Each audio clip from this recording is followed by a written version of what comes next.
You guys know what this represents? Fellowship. Maybe it's the calm before the storm. What's for storming? Could be the calm before the storm. What storm, Mr. President? You'll find out.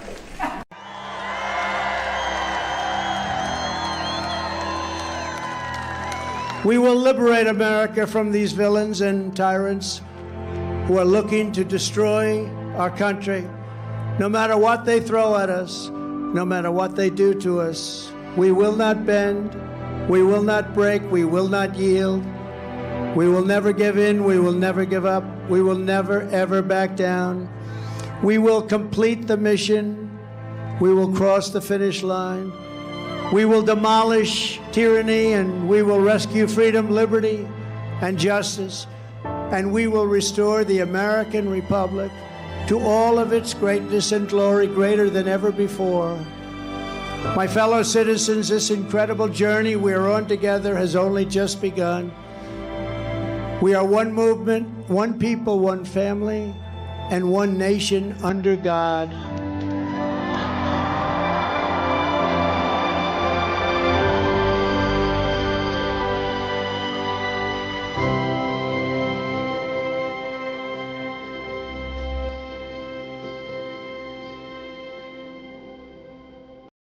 We find ourselves in a world seemingly turned upside down, our three-letter agencies working against Americans, our government hiding truths from us, our American values and family values bypassed, our God-given rights being threatened or ignored outright. This program will attempt to provide information which may help put perspective around these dynamics. You will be the judge of what information is meaningful to you, and as always, we encourage you to do your own research and form your own conclusions. Sometimes you can't simply be told. You must see for yourself.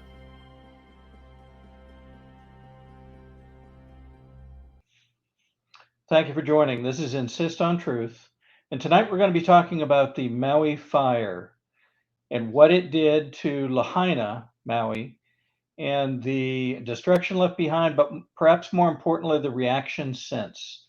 A number of reporters have been sending out reports via Twitter, Truth, and other means from the island. And very frankly, over the course of time, this has gotten more mysterious by the day as folks learn more about what's happened and what's occurring even now.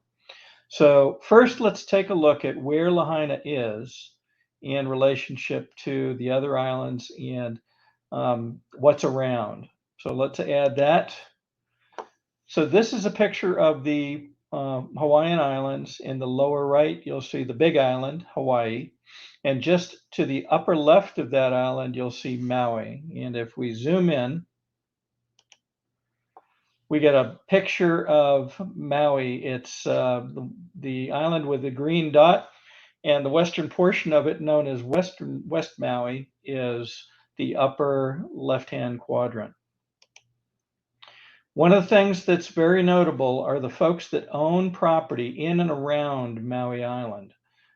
Quite a number of celebrities, captains of industry, and so forth own property either on the island or nearby. And so this gives you a sense of some of those people. We'll probably talk about this either later in this broadcast or in a subsequent broadcast.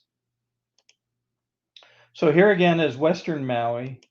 We can highlight the Lahina area, and you'll see it here in the circle.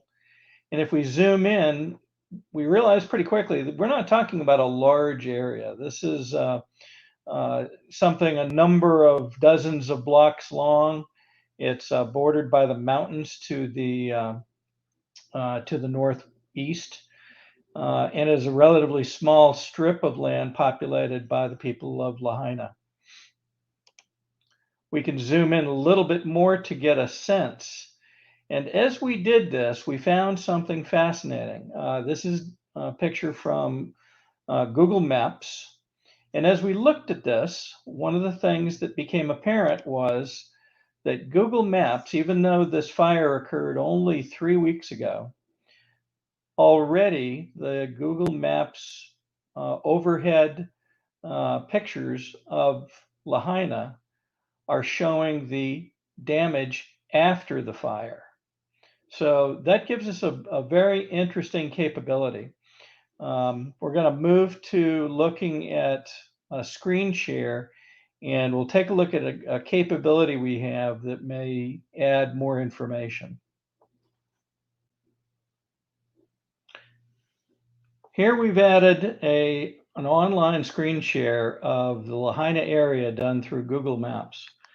As we hover in, we begin to notice that the map already is showing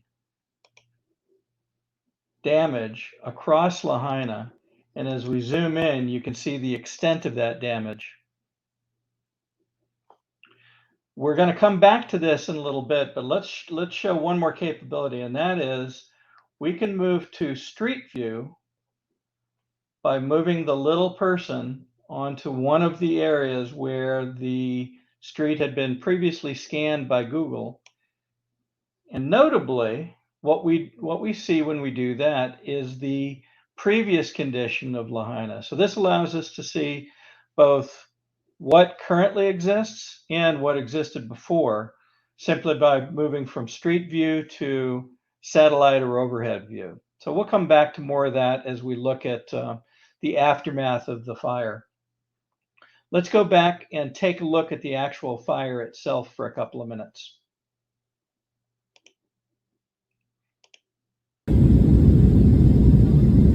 Overhead view from a plane that was in the air above Lahina during the fire.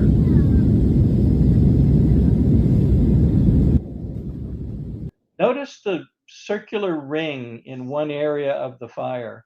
Folks have commented on this and are struggling to try to explain how such a ring could have formed. Notice too that the very edge of the land, all the way to the water's edge, is some of the brightest fire that you see.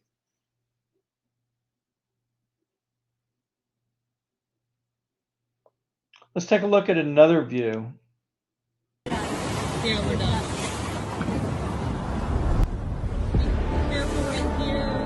There's the wheel. Why are all the boats, Yeah. any of the boats in the water, actually burning?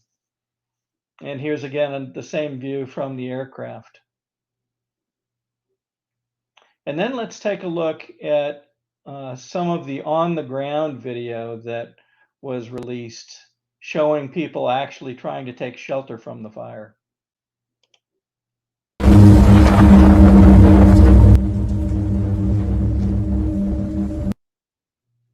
And we don't know exactly where in town this is, but later on in the videos, you will hear stories of folks trying to take shelter by jumping in the water, and this appears to be nearby one of those areas.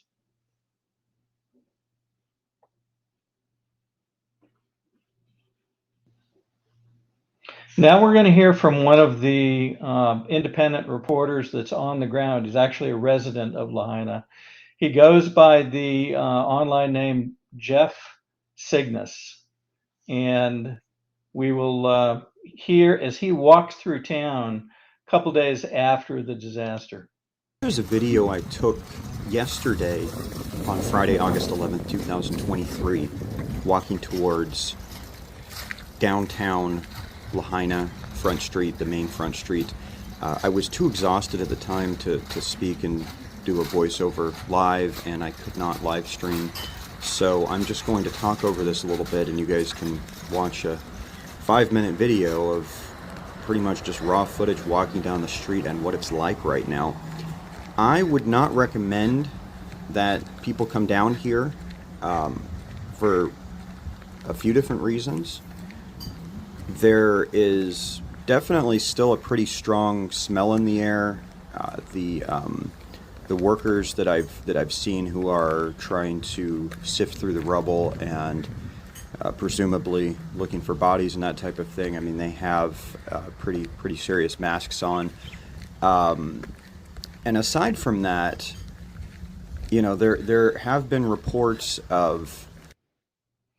So we're going to pause and we're going to take a look at what this street looked like before the fire.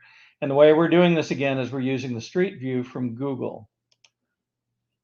So if we do that, this gives you a sense of what this street was like just a couple days before the video you're watching now. We'll have a few views as Jeff walks down the street. Looting and civil unrest. I mean, I saw, a few kind of rough-looking people when I was down here, but I mean, nothing happened. But That is the address 1045, and let's take a look at what that looked like before. There is 1045 Front Street. That's the home that was there. Notice there's lots of metal fittings on the home, metal window frames and so forth.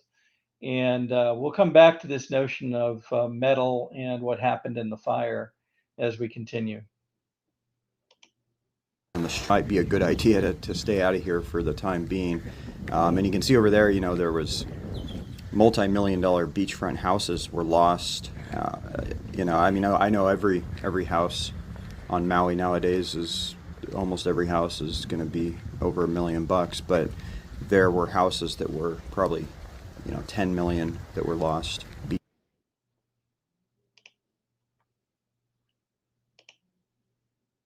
And again, more views of the same front street that Jeff is walking down. And my point of mentioning that is really just I've heard a lot of people speaking about the fact that a lot of the more low income neighborhoods were impacted by this, but really everybody was. There were certainly affluent people on the beach that lost everything as well, and there are many businesses, steel structures, the outlet mall, pretty much nobody that was in the path of this fire escaped unscathed. And there's a lot of things that are going to have to be rebuilt. It's going to take years. And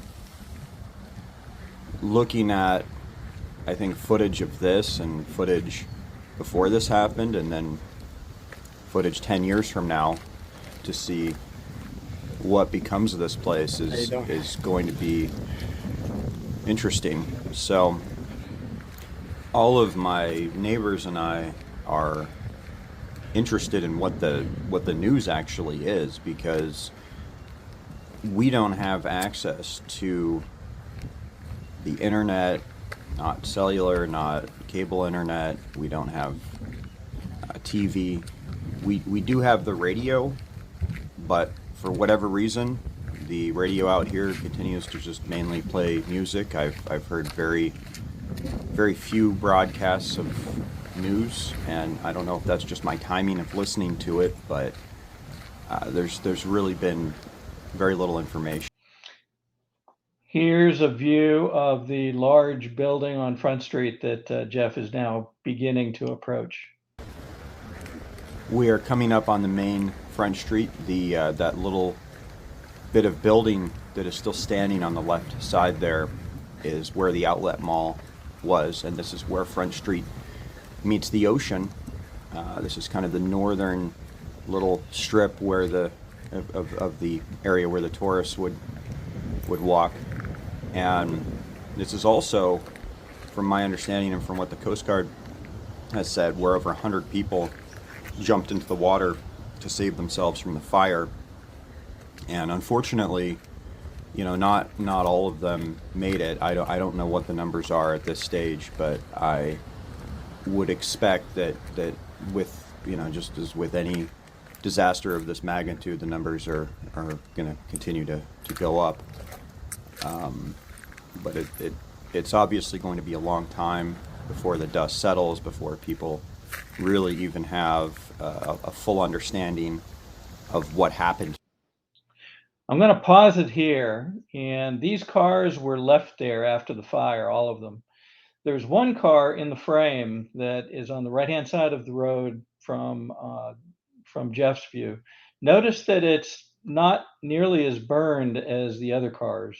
And one of the questions that people have asked is, why is that? Why was that car seemingly somewhat spared? There is some burn damage, but not nearly as much as the other cars in the area.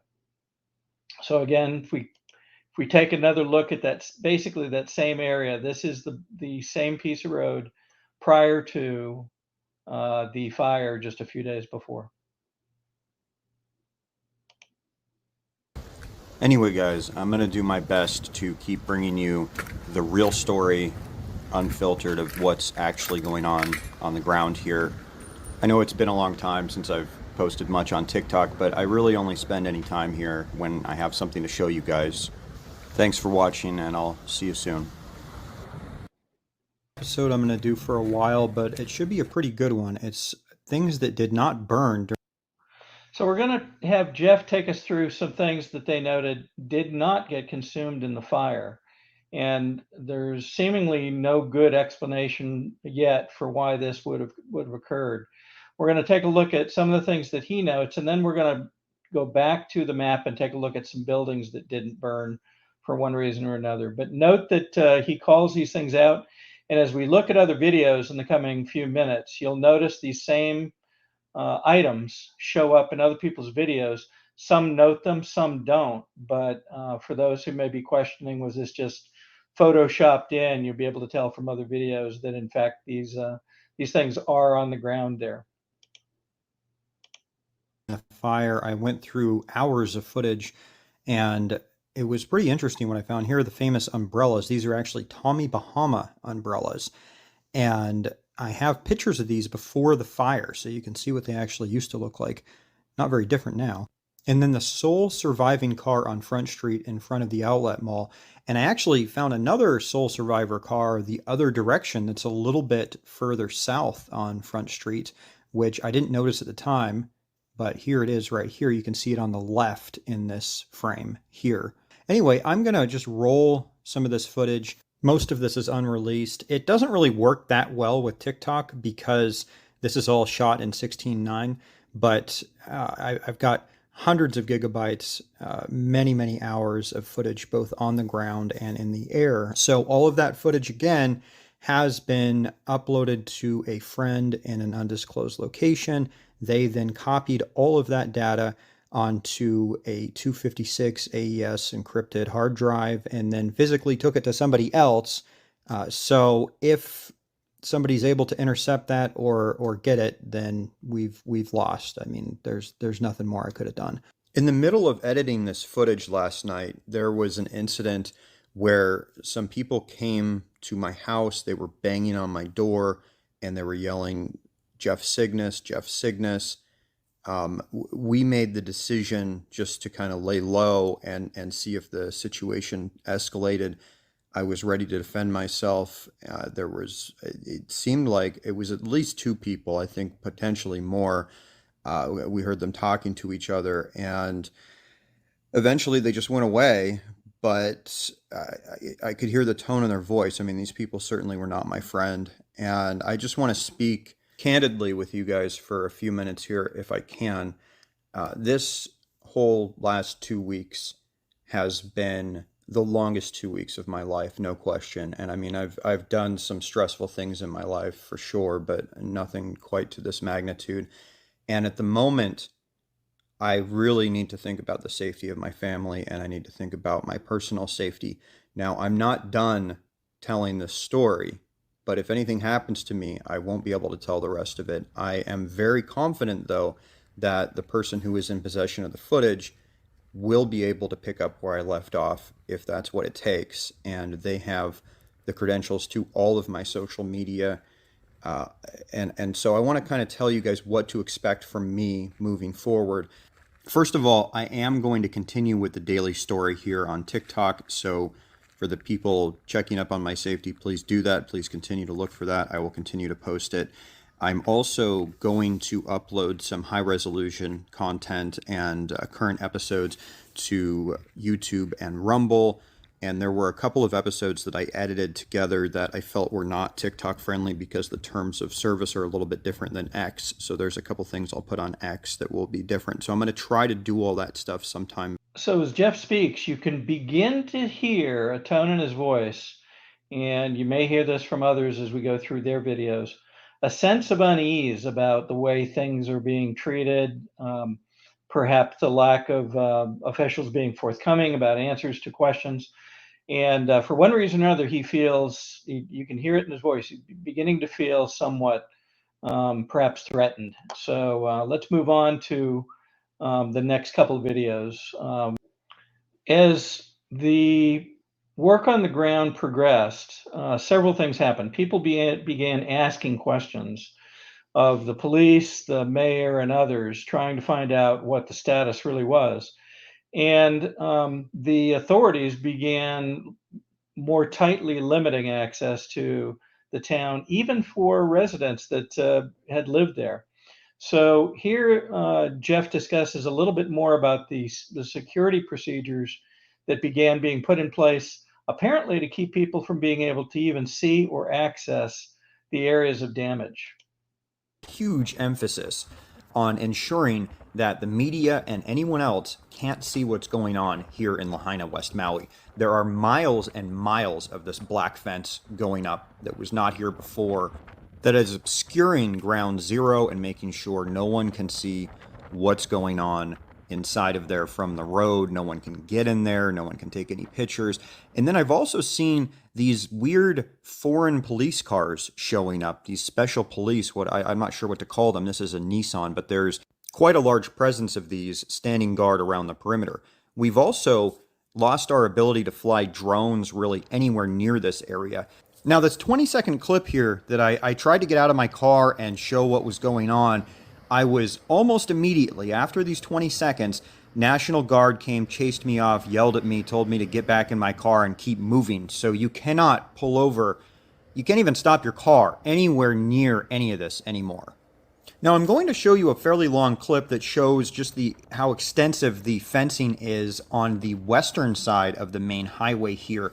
And there also is National Guard, regular police, and what I have dubbed special police, which are these police cars that are foreign made. The people that are driving them they don't look like any police I've ever seen in the United States. So kind of a bizarre situation, but they have a huge presence standing guard, ensuring that nothing can be documented. You can't stop your car, you can't pull over, you can't fly a drone, you can't take a picture, you can't get in anywhere near any of this, which is part of what makes the footage that I have so unique. Now, I always make sure to point out that the footage that I have has been uploaded to the mainland to multiple people. They have the credentials to my social media, so if anything does happen to me, it's not going to prevent the story getting out. But the footage I have both on the ground and drone, but particularly on the ground, is not going to be able to be reproduced with the amount of resources they have put into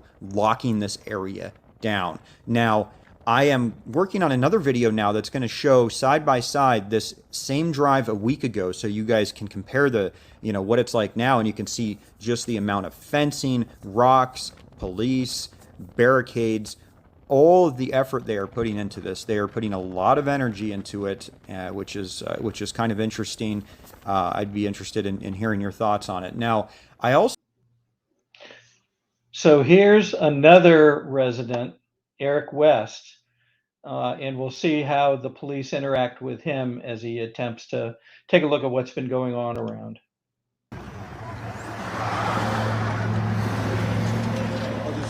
Just trying to find out what law says I can't stop and take pictures or stop and go on the highway. I'm just asking what law it is. That's all I want to know. We were told because of the registered proclamation that Okay. vehicles can stop and take pictures. That's all I was asking her, and she's like freaking out on me. I just want to know what law says we can't stop here. Are you with a company or? No, I'm just a citizen. I live in Kanapali, and I just want to know what law says we can't do it. We have a right. We have a constitution that says we have the right to press. We have a right to.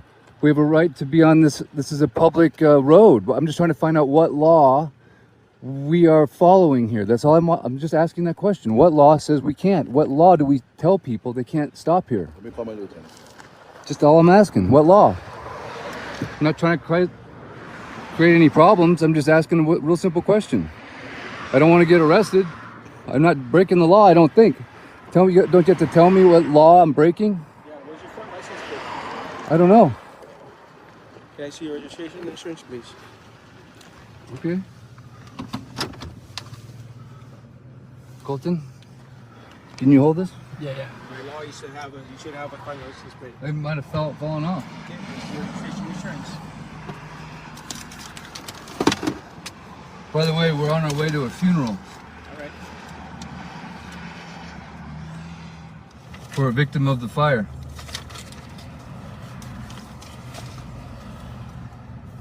I think it's everything's in there. Thank you. And what's your name and badge number? Where's your registration and license? You need my license? It's in my little bag. Hang on a second. Can I get your name and badge number? I'll be good for you.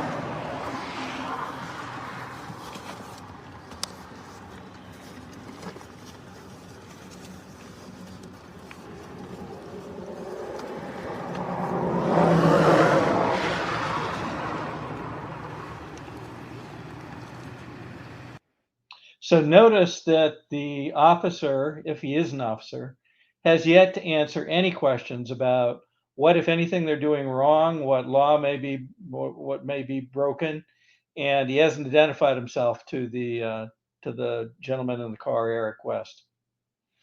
So let's go ahead and let's move to the next area that we want to examine, and that is the lack of answers, even from the mayor, from the police chief, and others about the status of the investigation, what's going on, how many people have been lost, and especially how many children are missing. So in this next clip, we're going to look at the chief of police, and he's going to admonish folks in attendance at a press conference not to look at social media, do not look at anybody other than what he's saying and those he points to in terms of getting information. So he's deliberately saying, nobody else can be telling you the truth. Nobody else has any information that's valid.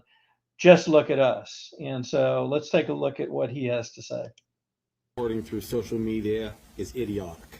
Don't use social media. Do not rely on people who fancy themselves as influencers.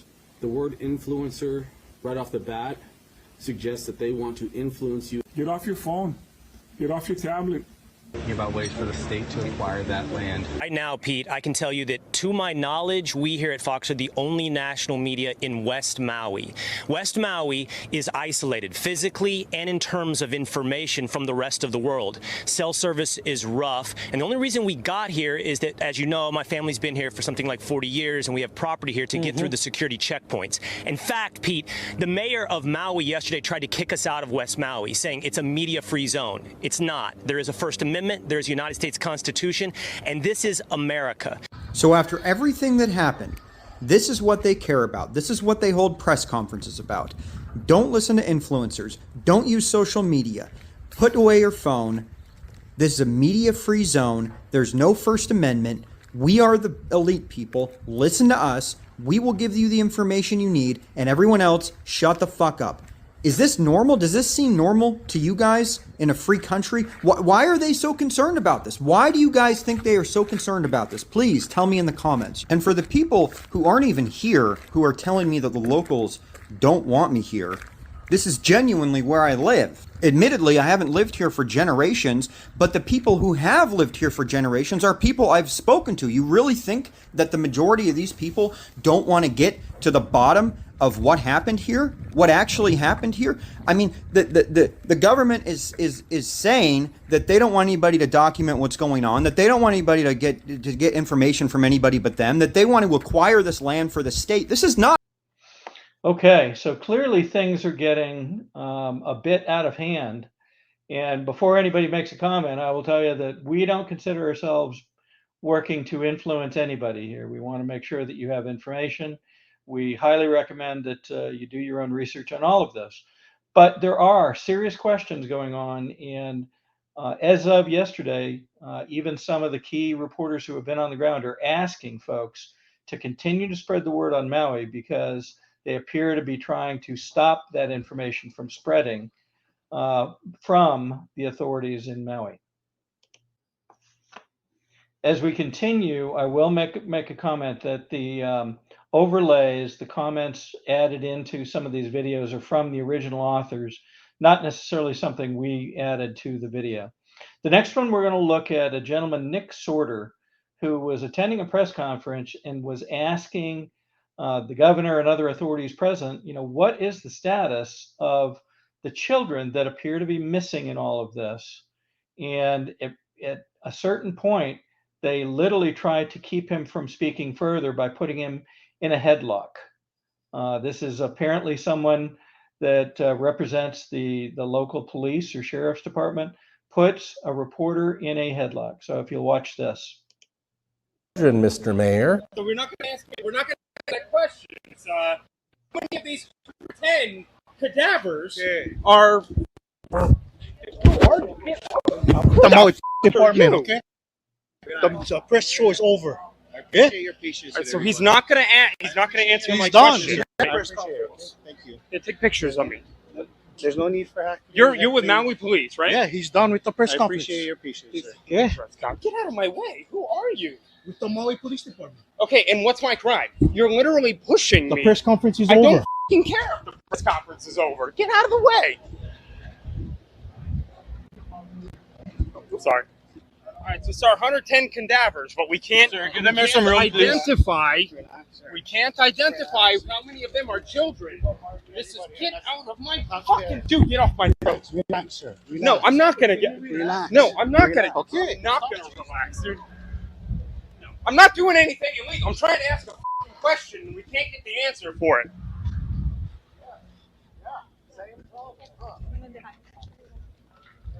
How many of the 110 dead are children? You know who are children. They're cadavers. You have the bodies. You know how many of them are children. How many children are dead? Step back, please. How many children are dead, Mayor? So you're just not going to tell. So we can see that these people, if they're police, attempt to stop Nick Sorter from asking these questions. They attempt to get in his way, and in fact, put him in a headlock, which in most states in the U.S. would be deemed assault. Why are they doing this? What is it that they don't want to speak about, and why is it so critical that these questions not come out? So this gentleman is Richard Bisson. He is the mayor, if you will, of Maui, and one of the people that appears to not want to talk about the status of missing children, how many people have died, why all the security going up around Lahina and elsewhere in Maui to prevent people from even entering, photographing, or seeing the area. You heard in a previous video that they've even gone to the extent of making sure drones can't fly over the area. So perhaps what we can see on Google is even more important as we go forward. This gentleman is John Pelletier, the chief of police, if you will. And we'll listen to what he has to say, and then we'll delve into a little bit of John's background. At what point is the media going to be allowed to start reporting what's really going on? The question is around access as it relates to media. So, how many media went with us in on Saturday? See a raise of hands? So I'm sure there were many with us, 6 or 8, because we had a media gaggle with us on Saturday. To suggest that we're not providing access is just simply inaccurate. Well, we're being turned away. Well, I'm glad you're being turned away. Feeding your desire to tell a story, you in particular in this moment, is not my goal. My goal is to make sure people are protected. My people are protected. Does this seem familiar to you guys? Hand-picking media, who can come in, who can't, and then escorting them around with government officials or government employees, showing them what the government wants them to see, and then ensuring that they stay out of the media-free zone. So it does sound a little concerning, especially when you understand that John Pelletier's career includes investigation of the Las Vegas shooting some years ago. So you'll remember when there was a shooting from a gentleman in the Mandalay Bay that killed a number of people and wounded many, many more in Las Vegas. Happens to be that John Pelletier was there and investigated that at the time. So we wonder what coincidence brings him to Maui. Well, I'm in the media free zone and I'm uploading these videos so you guys can see what's actually going on. And I'm doing my best, but it's getting sketchier by the day.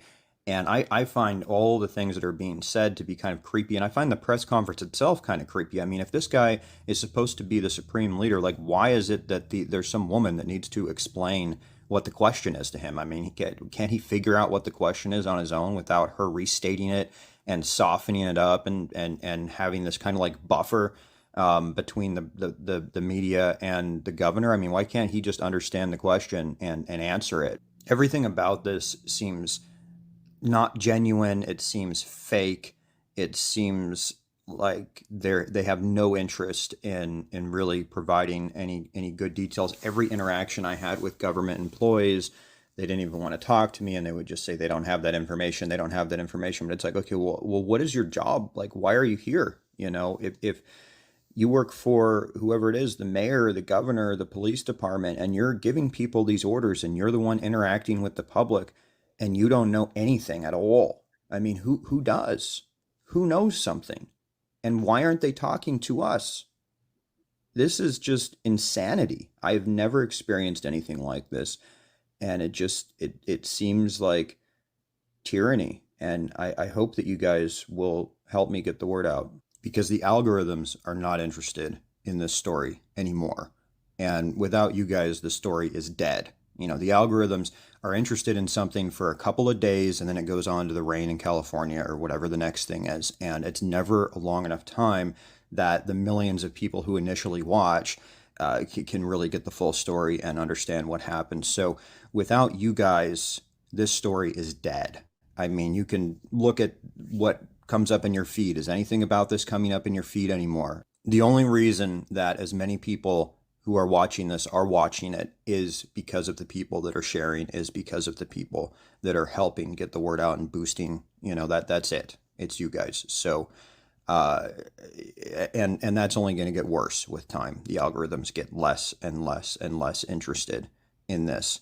So as great of a place to report truth as social media is, this is really the biggest flaw with it. It's the fact that the attention span is not long enough, and the full story takes time to develop. So it's up to you guys to keep it alive. I finally have a good enough upstream to upload high resolution content to YouTube and Rumble, so I'll do my best to do that shortly here for you guys. Don't use social media. Don't use social media. Don't use social media. So I think we'll use social media. How about that? I believe that there will be a lot more coming out on the story. As of yesterday, Nick Sorter published an update, and we'll take a moment and look at that. So here is Nick Sorter's post from yesterday. You can read it for yourself, but what he's describing is a town that is increasingly being locked down. More and more authorities are showing up to ensure that people can't get in. Folks are being arrested who actually live there when they're trying to get back in and retrieve any of their goods and possessions. And there is clearly something wrong going on in. As we begin coming to a close, we want to show you a couple more things that are just astounding. So as Nick Sorter was reporting and was actually live along with Steve Bannon, he was approached by someone who had apparently been trying to track him down, and all of this was caught on camera. Let's take a look. Hey, what's up, Nick? I've been trying to reach you. Been reaching out to you on X. You're supposed to be meeting with people here. What victims have you had? Okay, yeah. So this is so you're seeing this live right now. People actually tracked me down. I thought you were staying in a tent. You said you were coming and staying in a tent, Nick. You're taking up resources. I'm not taking up any resources here. So I've never ever seen someone approach someone while they're live on TV and attempt to interrupt them. But more importantly, this gentleman looks like he's sort of in an aggressive posture. So, it underscores again the dynamic that seems to be playing out in Maui. Let's also take a look at one more video that more than most shows something unusual about the way all of this occurred. So this is again going back to Eric West and something that he had taped and put online. Neighborhood that did not, I repeat, did not burn. You can see all these houses are standing around here, unburned. There's no burn here. Okay, so to me, this is like something out of a space movie, because you have this small field with some grass that burned. Right, you can see where the grass burned. But then you have these two vehicles sitting in here that have melted aluminum. So Donovan, if you want to just take us through this car real quick and show us, I know you know a few things about cars, you can point out some things that require a very high temperature. By the way, we just talked to the neighbor who was talking to an investigator in Lahina town yesterday, and he said the investigator told him the temperatures reached in excess of 3,000 degrees. So tell us what you got, Donovan. Well, we have about 300 degrees for aluminum, and this 300? 1300. 1300, okay, thank you. 1300, well 1220, but if you round it up, because it was not only melted, it was liquefied to the point where it ran became down a river of aluminum going down the hill. So this is the aluminum rim, obviously there's the tire. There's a lot of information. We'll try to get belts, and maybe combination gas tank if the gas tank's aluminum. Okay. So you have liquefied aluminum running down the side of a grass fire. The caliper melted, unless they stole it, but it looks like the bolts are still there. So that, and then you get the belt, the steel belt of the tire, which is just a bunch of a wire mesh laying there, and you have the windows that were melted, the back window. If you look at the big old, like almost like the glass is just melted.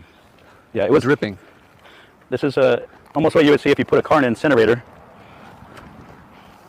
But this is not surrounded by a bunch of structure fires or anything. Yeah, there's no fuel. So besides the gas that was in the tank, what's your theory on what could create temperatures of this level in the middle of a field? Anomaly, I think is the word. So this is the second anomaly. Yeah, it's just that's why I stopped. I looked at it, I'm like, okay, house.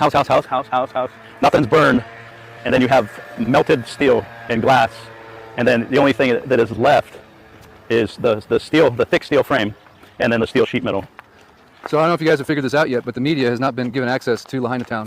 Everything is locked up. Matter of fact, this gentleman next door, he was on Front Street yesterday, and he was supposed to get access, and then the mayor shut it down because people were taking pictures. So they don't want pictures taken of anything in Lahina town, because they don't want you to see this, would be my guess. Because the more that you take a look at this, and especially in this scenario, if there was a car like this in the middle of Lahina, you might think to yourself, well, okay, it was in the middle of this major burn. There's an animal that died here or something. I'm smelling that must like, be a cat that was under there. That smells like a dead something. Yeah. Oh, that is so sad. That is so sad. That's someone's dog. Oh. So now we have another vehicle right next to it. Talk to me about this one, Don. Yeah, what are you seeing? It's symmetrical with the other one. Yes. Pretty much identical. I mean, the heat is just tremendous heat. Melting glass, melting metal, incinerating the tires to the point of, the only thing you see is the steel belts, which actually fall apart like spaghetti noodles when you touch it. So the media is not allowed in here. No one's allowed in Lahina town. So the only way this message is going to get out right now is if you, until your fingers bleed for America, start sharing this video. Look what it did to the steering wheel. All it is the steering column. We the people is all we got left here. And the more we get the word out and the more people start seeing this crazy anomaly, and we're seeing it in a lot of different places. Donovan here has been on a scooter. He was at the scene of the crime the day of the fire. He was helping people, rerouting them away from Lahina, as the cops had not blocked the southbound traffic until you got almost to Front Street. Grass. And notice the green grass here. Now, it's only been 2 weeks. I don't know if that's 2 weeks. 2 weeks of growth. Is that 2 weeks of growth? We have green grass. You think is that 2 weeks of growth? Okay, maybe it is. But there's a lot of green grass here. I don't know. Yeah, Someone tell me how fast does grass grow? Is that 2 weeks of growth? Someone dumped some trash in there, right? I wonder who did that. It's kind of weird. Some nice people. Some nice people? Yeah. But if you don't share this story, I don't know who will, man. Someone's got to start putting this out to the people that can help. I've had people tell me, hey, you guys got to go do something. Really? We just got like a little 5G back and it doesn't even work. Every phone call we make drops. Right? Do you hear what's going on here? Are you hearing me loud and clear? They are creating a situation where it's impossible for us to communicate. Right now, I'm on a Starlink that's in the back of my truck over there. Thank you, David Crawford. So that's the reason I'm able to transmit this message, assuming you're getting it. If you're not, I have it recorded, and I will post it after we go live. See if you can get down. Let's see inside the motor. Is this the hood come up? Oh, the motor's melted. The motor's gone. It looks like the block is melted. And what's the block made out of? Probably aluminum. Probably aluminum. If it melted, yeah. An iron block usually would hold out a little bit longer. I mean, is it possible that they're making these cars with different types of materials that just have a lower melting point? But even if they did, it wouldn't make any sense because we're in a field with just a little bit of grass. The block is still there. It's turned sideways. The block is still But there? the aluminum valve cover is still melted to death. So can a grass fire? But how's it burn underneath the hood? That's the thing. Underneath the hood is protecting it from heat, right? Or oxygen. Oxygen. Okay, so clearly there's going to be a lot more to the story, and we will bring it to you. So thank you for joining. We're going to put up a screen with contact information so that should you choose to, you can reach out, watch, and if capable, support some of these independent reporters that are trying to bring out news from Lahina Town in Maui. Thank you again for joining. We'll see you next time.